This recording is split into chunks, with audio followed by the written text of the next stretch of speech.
Okay, so let's do mesh number 2. So this is for mesh I2.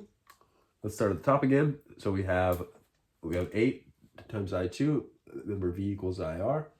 So 8I2, and now the current is going into the positive terminal of the 400 volt source. So we have plus 400. That's already in volts, so we don't have to multiply by the current like we do for the ohms, for the resistances. And then we have 2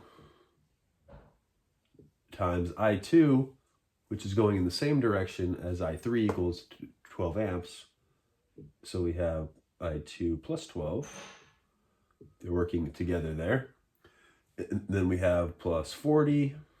That's a plus 40 times I2 now is the positive one, and I1 is working against it. So we have I2 minus I1. And we already did 8. Okay, so all of that sums to 0 volts. Beautiful. So let's do the same thing as we did on the first mesh. Gather all our terms.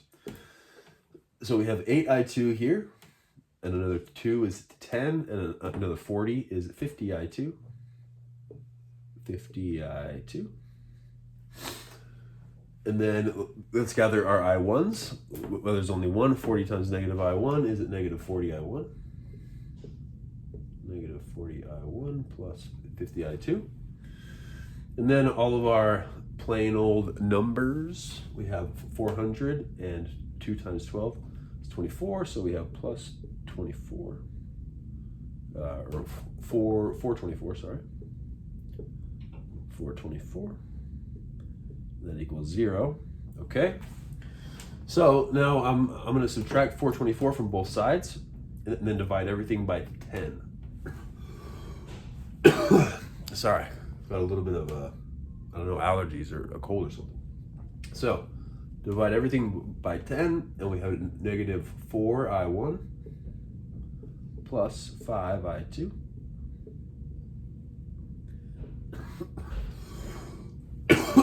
Is equal to, now this becomes negative 42.4 after we subtract it over, or excuse me, negative 424 after we subtract it over. Then we divide by 10, and we're left with negative 42.4. Okay, so this is our second equation. So we have our equation from before, and this one, okay, so I'm going to write both of these, yeah, I'll write them both up here, and then we're going to solve them. Okay, so at this point, here are our two equations. 8I1 minus 5I2 equals 54. And negative 4I1 plus 5I2 equals negative 42.4. So there are lots of ways you can solve systems of equations. You could graph these in Desmos, make I1 equal X and I2 equal Y, graph them both, find the intersection. That's one way to solve them. You can use a reduced row echelon form calculator on your TI or somewhere else. Or you can do what we're going to do, which is manipulate the linear equations and add them together. They're linear, so we can, if we add the two linear equations together, they give us a new solution, and it's still valid. So we can notice that we luckily have these opposite coefficients for I2 in both of our equations. So let's just add these directly, and we end up with 4I1 plus 0I2 is equal to 54 minus 42.4, which is 11.6. So this is 0, of course. Then we just divide both sides by 4, and we get that I1 equals 2.9 amps. Wonderful. Beautiful, mate. Awesome. So we got I1, and now let's just plug that bad boy back into our top equation here and solve for I2. So we have 8 times I1, which is 2.9, minus 5I2 equals 54. Beautiful. Now, 8 times 2.9 is 23.2, I believe. Let me check my math on that. Yes, 23.2 minus 5i2 equals 54. And then if we subtract 23.2 from a 54, then we're left with negative 5 is equal to 30.8. Sorry, negative 5 I2 is equal to 30.8. You still see that okay? All right, let's move this up here. Now, if we divide both sides by 5, then we get I2 is equal to negative 6.16 amperes. Rock on. Okay. So we got our mesh currents.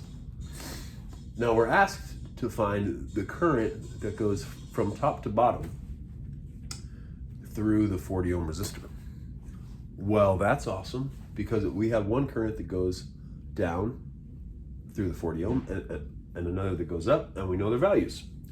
So since I1 is in the direction that we've defined, we'll take a positive I1.